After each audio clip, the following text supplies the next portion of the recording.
I don't think anyone wants to see the R5 versus medium format film, but I want to see it, so I'm filming it. And me? So don't you want to say hi? Alright y'all, so no one asked for it, but I want to see what the Canon R5 looked like versus the film. I think you're going to be a little bit shocked in how good the Canon R5 colors are next to film. But obviously the film's gonna look a little bit. Got some footage from the shoot. I wanted to film more from it, but I totally forgot. After that, I'm gonna show you how I develop my film using the lab box. I love that thing. And then we'll go over the files where we'll compare them, and I'll show you how I am, not scanning, but how I'm post-processing the film. So on the Mamiya, there's an 80mm, so it's about like a 50 on 35mm. And so I'm just putting my 24-7 to 50. And it's equaling out fairly well. I have the ISO at 400 on here, so the metering is kind of similar, but you need to underexpose the Canon R5 a lot in order to save highlights, and then you're supposed to overexpose Portra by 1 or 2 stops. So the exposure is a little bit different, but I'm trying my best.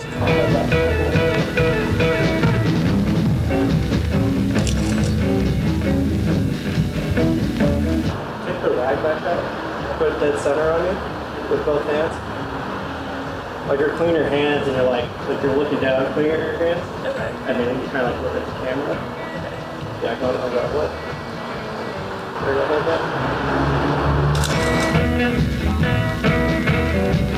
that. So one part of film, you can't just change your ISOs. We're shooting Portra 400, and again, you're supposed to overexpose by a stop or 2. We're kind of running out of light, and I don't have 800 on me, so if I go past the 60th of a second, we're probably gonna get a lot of blur, but this should be done. Let's see.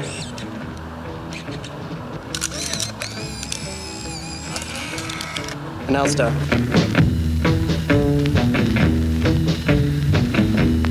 We're gonna start developing some film.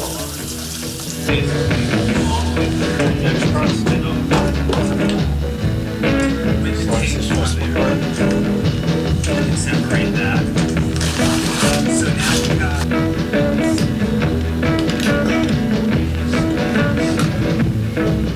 Probably expose the first frame there, but.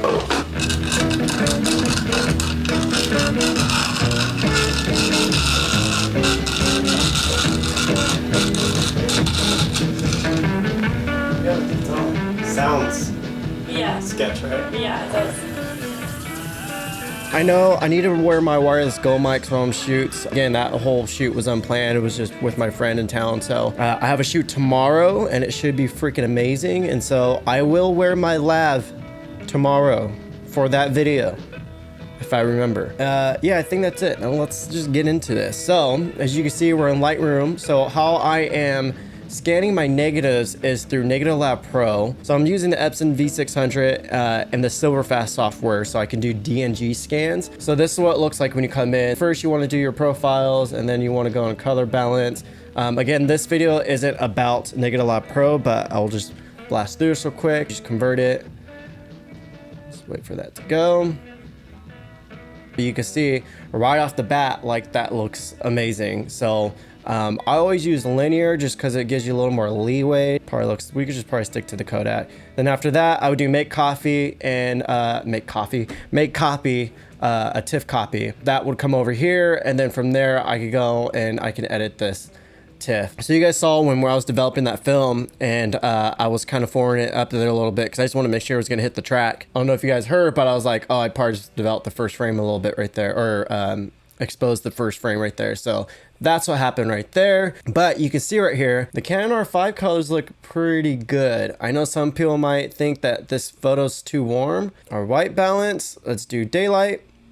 And you see that's just like, that's how warm the light was where we were at. So you can see the film over here. I kind of put the film's white balance according to what the daylight was looking on here. So they're a little bit matched up from that. Yeah, that kind of sucks that that frame got messed up, but it is what it is. So again, the R5 is a 45 megapixel camera. And then this is 645 medium format film. And I'm just scanning it at home on an Epson V600 scanner. That thing's like a $200 scanner. And you see, we're getting pretty like similar results here. So imagine if you're getting a drum scan or like a professional scan from a lab, I'm assuming it would be just as good. So obviously the R5 has a lot more sharpness because the digital photo, and so what we could try is maybe sharpening the film shot. One thing that I hate about Capture One is, one, they don't have a dehaze tool, but two, you can't do, in Lightroom you can turn it to black and white, and it kind of inverts it, and it shows you like what exactly you're doing for sharpening. I really wish Capture One had tools like that, but they don't right now. So, but guys, look, this is just insane. Like, I'm getting similar sharpness out of a medium format photo. Also, a lot of these scans I've done had these sharp blue lines in there, so I'm sure one of you guys will know what that's from. If you guys can tell me. You could just see the R5's colors are actually pretty gorgeous. Obviously the film has a look to it, and you could push that look even further. And this is with no adjustments on the R5. So you can see all the info that's in there. Could do something like that, kind of match it up to the film a little bit. We do a little bit of a filmic curve here. So again, this is one of the big reasons that I wanted to start shooting film, is just so I could train my eye to do filmic kind of edits. Because I mean, I like pushing stuff and doing like very cinematic, like crazy looking colors sometimes, but I think brands and people and me personally love film tones. But you can see just right off the bat, like that already is looking kind of cool. Let's create some green points here. Also, I hate that in Capture One you can't make hard points to make accurate like points and curves. So that's another thing that I have a request for to the Capture One team. Again, you guys just saw me edit the R5 photo, and it looks pretty similar now. So yeah, that's pretty crazy. Here's another one, R5 on the left, film on the right.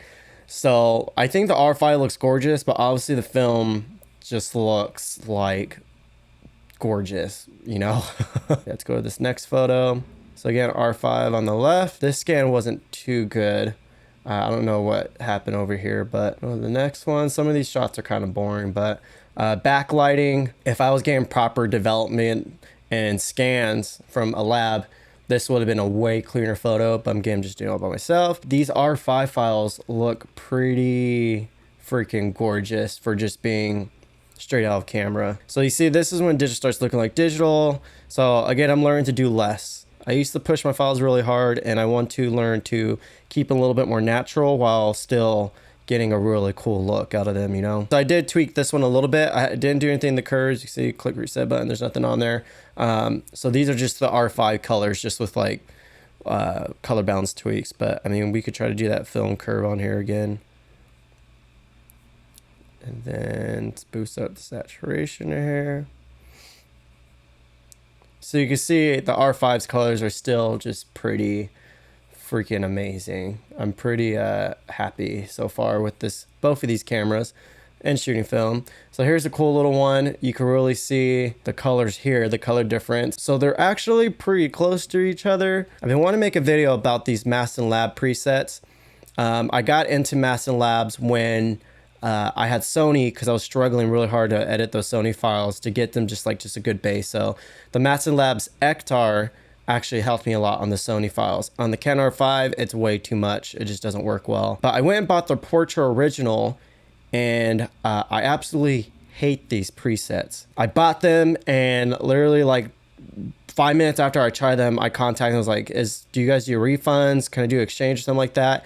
They didn't want to do anything for me. They were basically like, screw you, like this is a digital product, we can't do refunds on it. So I don't recommend you buy Mastin Lab presets. They're kind of overrated, honestly. So I did find these other Portra presets that look way more like Portra. So I will be doing a video comparing the Mastin Labs to that one. And the Mastin Lab ones are $100 per pack. Like it's overpriced. It's overrated for sure. So that looks nothing. The original R5 file looked way more closer to Portra than the actual this preset for Mastin Lab. So let's just mess with this color balance a little bit. Let's do a little simple curve here. Let's bump up the saturation. So you see, just like right off the bat, I didn't really do much, and it like this is yeah. I'm pretty shocked. This makes me more happy with the R5, which is silly as that is, but Let's copy this. Let's put it onto this R5 file. So we can just push this curve more like that. Just drop the contrast. Let's raise this up a little bit. So again, look at this. Within seconds, we're getting like kind of filmic tones out of the R5. Zero color adjustments. Zero. I am pretty freaking amazed by this. Again, no one asked me to make this video.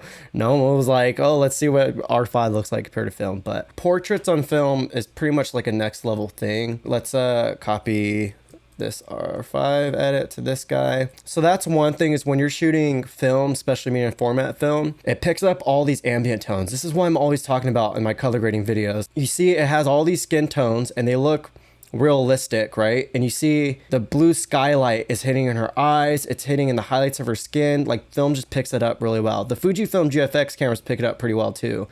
And then let's reset the curves. In these digital files, you see digital cameras, they tend to just neutralize all those ambient tones, so you would have to go and edit back in. So let's calm this curve down a little bit. So we could try to do that by going into our three-way color tool over here. We could try to paint some of those blue tones into there and then warm it back up. And then you see even in her hair, there's like some blue highlights going on her hair and everything. Shadows into blue a little bit. Let's go back to her midtones, warm it up just a little bit more. And there we go. So it's kind of similar. Again, the film still just has like that special contrast to it. You can see in the hat, like there's that blue highlight hitting on the top of the hat, and on the digital file, it's kind of just like disappeared. So this is the whole point of film. Again, blue right here in the highlights. There's a tiny bit in there, but it's being kind of neutralized. But overall, like the foundation to the whole beautiful like look is there on the Canon. So you can usually go in Photoshop and you can match it up to this pretty similar, but it would be a lot of work. That's the one thing. Is it better to go into Photoshop and edit each file to a very filmic look, or just to shoot film? Let's just copy what we just did in that file. Let's put it on this R5 file. So again, this is freaking insane. Look at this. The blues are a little bit too much, a little bit more teal. So again, you can see the R5 is matching up pretty well, which is pretty crazy. And you guys know I used to shoot Fujifilm, and I really love the Fujifilm files. They're very filmic. So this would be kind of interesting to put up the GFX again to this. But here's one thing. Let's look at the tones in the asphalt. So in person, this is probably what you're more seeing in person. There's all these ambient tones that we see in real life that we don't realize just because our brains are used to it. But you see like the blue and this highlight on her shoe, it gets neutralized on the digital file. And that's when everyone's like, you need to get a perfect white balance and make sure like gray's gray. No. In person, gray's never gray. Gray's always an ambient color. It's always being affected by the skylight, by the sun, by shadows, by just whatever paint is near it, or whatever painted wall, whatever, everything's affected. Everything has a tone to it. Nothing's truly black or gray or white in real life. I mean, it can be, but we're so used to it that our brains aren't picking it out. But that's one thing if you study it, and then in real life, you start realizing that you're seeing all these colors in real life. The digital camera kind of neutralizes all those ambient tones. So you can see how beautiful those tones get. That's not as realistic. But I would say this is more realistic than what's in the digital file. First, okay, this is the R5, just straight out of the camera, zero things changed about it, and it's freaking gorgeous. But let's just put an edit down over there. I'm pretty shocked that the Canon just like looks this gorgeous off the bat. And you can see with some minor adjustments, it's a little bit more filmic. But even these film shots, I would go in and I would push these film shots a little bit more. Now we're starting to see a little bit more of a difference here. As I was just saying, these film shots are pushed a little bit. I didn't really do any like hue adjustments or anything like that, but it's more white balance and messing with curves and kind of stuff like that. And the two-toning in Lightroom. So again, let's copy this edit over to the R5, warm her back up. So you see we are getting some kind of filmic look to it, but it's definitely nothing what we're getting on the actual film shot. Yeah, see, this one will be a little bit more harder. I'd probably have to take this into Photoshop and really get it close to there. That's kind of close. That's kind of shocking. Like, it's actually pretty damn similar there. Let's punch into here. So you see the R5 has insane freaking detail, and then my scan's kind of falling apart over here. Pretty freaking awesome. But again, you can see all these skin tones and the way the highlights pop. It just has a gorgeous like contrast. And then here's this guy. Again, let's copy the edit from this digital file. That's the other thing. You see all these ambient tones back here. And the car has that greenish hue to it and all that. And then the digital file, it kind of just neutralizes all of that. It kills all the ambient tones. So that's the hardest part, is when I edit, like I'm obsessed with trying to get those ambient tones, and it's just kind of impossible. But I just will still spend hours trying to do it. If I was doing this in Photoshop, it'd be a lot easier. It's not anywhere close, but it's close enough. No one asked for this video. I was just really intrigued on my own to do something like this. So it'd be interesting to see someone else do this, but for Sony. If anyone out there has done it for Sony or has Sony and shoots medium format film, I challenge you to do this, and let's see what the Sony can do. I guess that's it. This is gonna be a long old video. This is, yeah, I guess that's it. See you on the next one. Peace.